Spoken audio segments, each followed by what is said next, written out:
પોરબંદરની આવાસ યોજનામાં સ્ટ્રીટ લાઇટ બંધ હોવાથી અનેક બ્લોકમાં છેલ્લા ઘણા સમયથી અંધારા જોવા મળે છે, જેના લીધે સ્થાનિકોમાં ભારે રોષ જોવા મળે છે.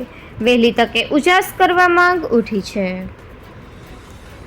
પોરબંદરના બોખીરા વિસ્તારમાં શહેરી ગરીબો માટે સરકાર દ્વારા 2448 ફ્લેટની આવાસ યોજના બનાવવામાં આવી છે, જેના તમામ બ્લોકની હરાજી થઈ ચૂકી હોવાથી મોટી સંખ્યામાં અહીં પરિવારો વસવાટ કરે છે.